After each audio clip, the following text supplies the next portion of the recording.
بسم اللہ الرحمن الرحیم۔ قربانی کے حوالے سے بات چل رہی تھی۔ ماہ ذی الحج کا ماہ شروع ہونے والا ہے۔ ماہ ذی الحجہ کے ابتدائی 10 ایام بہت ہی فضیلت کی اہمیت رکھتے ہیں۔ قرآن پاک کے اندر اللہ رب العزت نے والفجر ولیال عشر اس کی قسم اٹھائی ہے، قسم ہے فجر کی اور 10 راتوں کی۔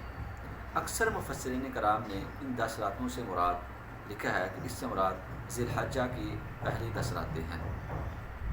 تو اللہ رب العزت نے ان کو بہت زیادہ امتیازی حیثیت عطا فرمائی ہے۔ ماہ رمضان المبارک کے بعد پورے سال کے سب سے جو افضل ایام ہیں وہ یہ 10 دن ہیں ذی الحجہ کے۔ ان کے اندر عبادت کرنا، ان کے اندر ذکر و اذکار کرنا، ان کے اندر صدقہ خیرات کرنا، ان کے اندر قرآن کی تلاوت کرنا، رمضان کے علاوہ پورے سال کے ایام سے سب سے زیادہ اللہ تعالیٰ کو پسندیدہ ہے۔ کیوں؟ حدیث مبارکہ میں بھی آتا ہے، ترمذی شریف کی روایت، نبی اکرم صلی اللہ علیہ وسلم نے ارشاد فرمایا کہ جو بندہ ماہ ذی الحجہ کی ان ایام کے اندر دن کو ایک دن کا روزہ رکھے، اللہ تعالیٰ اس کو 1 سال کے روزوں کا ثواب عطا فرمائے، اور رات کو عبادت کرنا یہ شب قدر کے برابر اللہ تعالیٰ اس کو ثواب عطا فرماتا ہے۔ تو یہ بڑی قیمتی راتیں، بڑے قیمتی دن ہمارے پاس آ رہے ہیں، اس کو قیمتی بنایا جائے، اس کے اندر زیادہ سے زیادہ اللہ رب العزت کو راضی کرنے والے اعمال کیے جائیں، اللہ رب العزت کی عبادت کی جائے، قرآن کی تلاوت کی جائے، صدقہ خیرات کیا جائے۔ کیوں؟ اللہ تعالیٰ نے کوئی امتیازی حیثیت کیوں دی؟ کہ ان کے اندر اللہ تعالیٰ نے کچھ عبادتیں ایسی رکھ دی ہیں، 2 عبادتیں اللہ نے ایسی رکھی ہیں کہ وہ ان دنوں کے علاوہ نہیں ہو سکتی۔ مثال کے طور پر نماز ہے، اب اگر آپ کی اللہ نہ کرے قضا ہو جائے آپ پھر پڑھ سکتے ہیں۔ صدقہ خیرات ہے، پورے سال میں جب مرضی کر سکتے ہیں۔ لیکن ان 10 دنوں کے اندر اللہ نے 2 عبادتیں ایسی رکھی ہیں جو انہی ایام کے علاوہ اللہ نے ان کے ساتھ مخصوص کر دیں، ان کے علاوہ وہ عبادتیں ادا نہیں ہوتی۔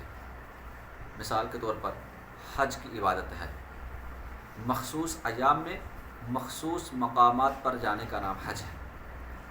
عرفات کے میدان میں ان ایام میں جانا، مزدلفہ میں رات گزارنا، اور اسی طرح جمیر کرنا،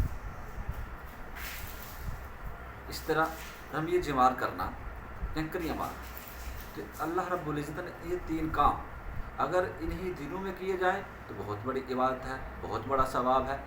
لیکن اس کے علاوہ آپ پورا سال عرفات میں جاتے رہے، جتنی مرضی آپ مزدلفہ میں راتیں گزار لیں، جتنی بار مرضی آپ رمی جمار کرتے رہیں، شیطان کو کنکریاں مارتے رہیں، کوئی عبادت نہیں، کوئی ثواب نہیں۔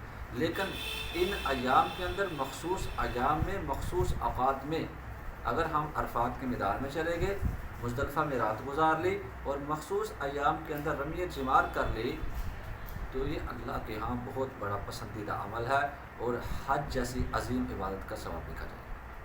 تو اللہ تعالیٰ نے اس عظیم عبادت کو بھی ان ایام کے ساتھ خاص کیا۔ اور دوسری ایک عبادت جو انہیں ایام کے ساتھ خاص ہے وہ قربانی کا عمل ہے، جانور کو اللہ کے راستے میں قربان کرنا۔ اس کے علاوہ پورا سال جتنے مرضی جانور قربان کریں، قربانی کا ثواب نہیں ملے گا۔